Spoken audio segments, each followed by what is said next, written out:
August Square. I'm sure that there's a bunch of stories that can come out of those times. Mm-hmm. What are your personal favorite moments? Maybe sometimes the funniest, or any moment that you would like to share from those times.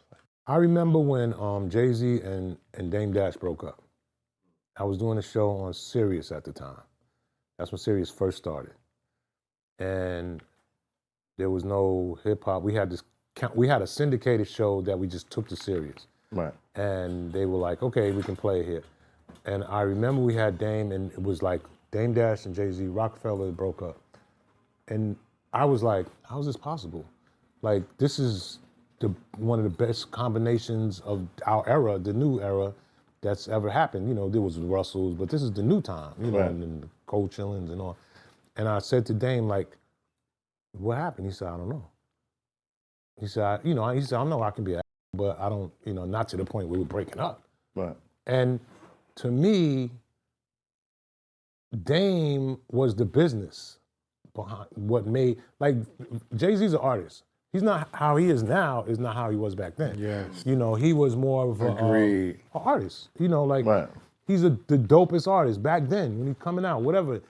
But Dame is the business. Like, hold up, my man got to get paid. What's up? My mom. Right. Dame is jumping out front. He's coming with that Harlem. He did marketing too. Yeah. He was marketing Jay like a mug too, boy. He was, for a Harlem dude to invest in you like that, that means something. He knew it had value to him as well as the other guy and whoever else was around him. He only wanted to get the same deal that everybody else is getting. I wanted to be fair. Don't treat me like I'm these two little black dudes from Brooklyn and Queens, and from Brooklyn and Harlem. Right. And so when it happened, in the back of my mind, I was like, y'all gonna get back together. It's just just something that happened right now. I'm pretty sure Jay, he's Brooklyn. He gonna do something like that's gonna be watched. Y'all gonna come right back around. And when it never happened, to this day, I'm like, I'm naive still to certain things because I couldn't see that happening. And I love Jay-Z. I'm a Jay-Z fan. Jay-Z's in my documentary, and I respect him. I watched him come from Jazzo days in 85, 86, come up and become who he is. And, to that, it still bothers me that Roc-A-Fella thing it wasn't mended. Didn't come together. The other part to that whole story is when I did my documentary, Jay-Z was the last one that I interviewed. And I went to Jay-Z's office on, it's on 30-something Street. And, not Jay-Z's office, Jay-Z's building. right. His building. And I looked up and I said, I understand what happened here. And I said, I understand what happened here. Yeah. And, and it's a business. I'm a businessman. Yeah. But maybe he became the businessman. Like, True. people evolve, and he woke up Right. one day, Right. and now he's a businessman, and now he's saying these are certain things that I want to do. And there was a lot of things too on business that people used to say, like Dame would bounce checks to people and stuff like that. Everybody had their shit. And that way, Right. and that, but then no, I'm saying, but then they would say that that's what people use to get into Jay's ear about how he wants to conduct his business on a grand scale. Yeah, right. You know what I'm saying? So when you have those type of things, and you got these people that are coming in there saying, now this pie can be your pie. Right. You don't have to bust this down no three ways. I can fix it. Whereas if you're prepared to say yes and no for yourself, we can give you this money. Right. And some people wake up. Some people. And they say, yo, I'm gonna take that bread, and you know what? I've been wanting to do this for myself, and now's the time I'm gonna take the lead with my own stuff, and I'm gonna live and die with what I'm saying. Right. And everybody's not gonna be like that. Right. Everybody's not, but some people are. Brooklyn, most Brooklyn cats I know is not like that. So that's why when I looked at Jay, I felt like, that doesn't even seem like a Jay-Z move. Like, that's not how we do it. But I walked and looked at the building from outside when I went to, and I said, I understand. Since you split time in Brooklyn and Queens, I would assume evenly, right? Yes. What was the emotion going through when Jay and Nas was going at it? Ether and these records, because you personally known these guys. And Yeah. Right. how are you feeling? Are you excited for the culture? Is it hurting you? Is it emotionally stressful? I happen to be, what was it? Yeah. Aside from that, like any other situations that you felt like, you know, I know both these brothers. Maybe I could step in, I could say something and clear this up. Throughout the years, were there any situations that you felt a personal responsibility to step into the middle of it and be like, yo, this needs to be fixed? In the Jay and Nas situation, no, because once Jay turned it on, I knew where it was going, you know, and that's one thing about him. That's to me, that's some Brooklyn shit. You know, like, okay, that's what it is. Yeah, gloves is off. Right. So now, what people didn't, some didn't know was Nas is a clever motherfucker. And you might not have known how clever he was, you know? And so you saw that. So from a street perspective, people don't even get that part. They more get the movement, you know, the J, we moving like this, we pulling up, Right. you know?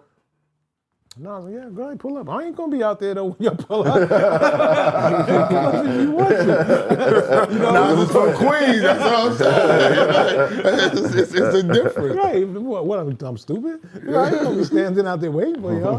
So, but that was all going on, and at the same time, you know, everybody's growing. You know, Jay's making different deals and all kind of stuff. He's going from, you know, this deal to, you know, now he's a Def Jam deal. You know, Nas is going through all kinds of stuff, you know, in his personal life. And, you know, so I'm aware of everything that's going on. And I just felt like, you know, because, you know, Pac and Big. Right. We hope that this, I never felt like it was going to go to that point. Yeah. I feel like Pac took it a little bit too far with Big. That I don't think that there was anything, and we've heard this discussion before. Yeah. But out in real time, I felt like Pac was like Selling records. hyping it up. Selling records. Yeah, and well, could be selling records, Right. or it could be I'm better than the East Coast. You know, and that's fine. I think for Tupac, it was I have enemies out there. Clearly, they want me dead. Yeah. And they associate with all of you. Right. So I have to crush everybody. Right. And that was his thing. Yeah, that was it. You know, and he, you know, like, and Suge played on that, and that was it. Like, we got you. Come on, what? Let's go. You know, let's go.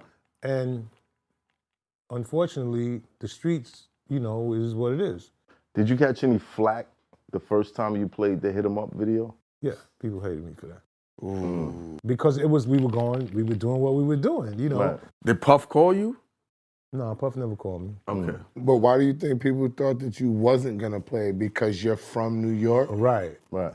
And we already were, you know, quite out. I worked on Juice. I have a You got a relationship. with Pac already. Right. Me and Lionel did a bunch of them videos for Death Row. You know, the Word? yeah. With Corrupt and them dudes, you know, because we were the hot director, Dog Pound. And we were going out there and we were working with them then. Right. You know, I was with Suge, you know, like I didn't look at Suge as, you know, this guy. He was the dude who had the label. Right. I played football. I've been around big dudes all my life. Right, so right. I didn't look at it Him like, yo, no type of way. Right. And so, yeah. So it was even. It was fair in how I looked at each other, and from Big to Pac. And I think that